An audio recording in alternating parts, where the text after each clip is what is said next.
Assalamualaikum warahmatullahi wabarakatuh. Saya Erlangga Mulia dari Eksekutif 40 ingin mempresentasikan SDG yang ke-16, yaitu Peace, Justice, and Strong Institution. SDG atau Sustainable Development Goal ini merupakan suatu rencana aksi global yang disepakati oleh para pemimpin dunia, termasuk Indonesia, guna mengakhiri kemiskinan, mengurangi kesenjangan, dan melindungi lingkungan. SDGs ini berisi 17 tujuan dan 169 target yang diharapkan dapat dicapai pada tahun 2030. Setiap orang berhak untuk hidup di dunia yang damai dan aman, di mana hak asasi manusia dilindungi oleh hukum. Kita semua memiliki peran untuk dimainkan dalam membantu PBB mencapai tujuan Peace, Justice, and Strong Institution pada tahun 2030. Apakah kamu tahu bahwa ada banyak cara untuk mendefinisikan perdamaian? Beberapa mendefinisikannya sebagai ketiadaan perang dan kekerasan, perasaan aman, dan stabilitas. Banyak yang mengklaim bahwa kita saat ini hidup di masa paling damai dalam sejarah manusia, tetapi masih banyak yang harus dilakukan. SDG 16 ini bertujuan untuk mempromosikan masyarakat yang damai dan inklusif untuk pembangunan berkelanjutan, menyediakan akses keadilan bagi semua, dan untuk membangun lembaga yang akuntabel dan inklusif yang efektif di semua tingkatan.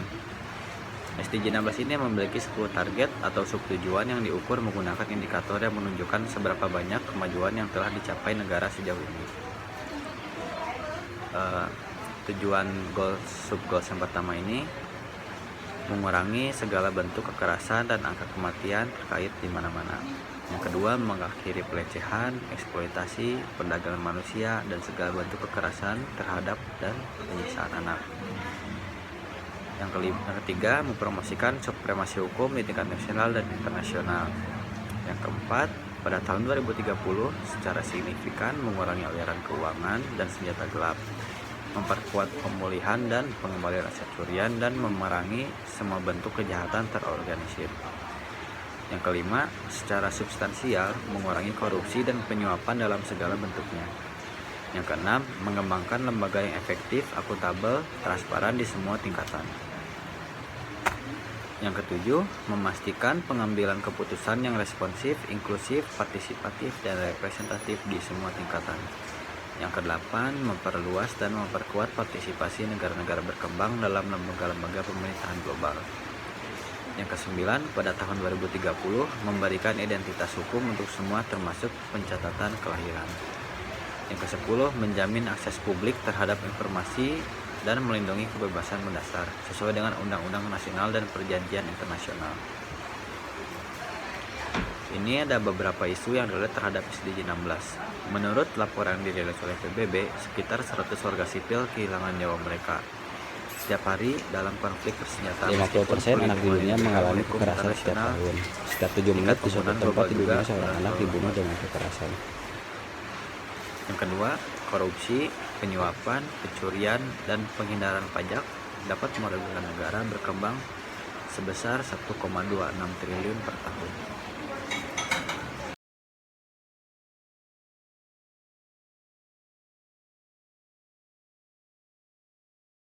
Yang harus kita lakukan, yang pertama, mempromosikan supremasi hukum dan memastikan keadilan bagi semua, membangun institusi yang akuntabel untuk memerangi terorisme dan kejahatan. Yang ketiga, lindungi kebebasan berbicara dan pastikan transparansi.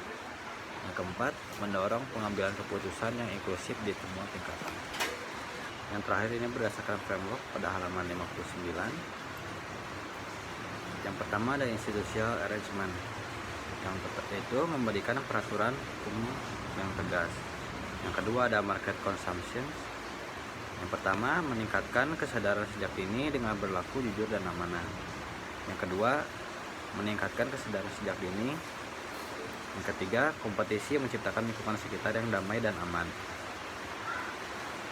Lalu ada priority activities. Yang pertama, memperkuat kelembagaan dan membangun kapasitas untuk mencegah kekerasan, terorisme, dan kejahatan. Yang kedua, ketersediaan anggota pengamanan untuk mencegah kejahatan. Lalu yang terakhir ada researchment endowment. Yang pertama ada pemerataan teknologi. Yang kedua, asuransi terhadap korban kekerasan, terorisme, dan kejahatan. Yang ketiga, pelatihan kepada para pemangku kepemimpinan. Sekian presentasi dari saya, mohon maaf bila masih banyak ada kekurangan. Assalamualaikum warahmatullahi wabarakatuh.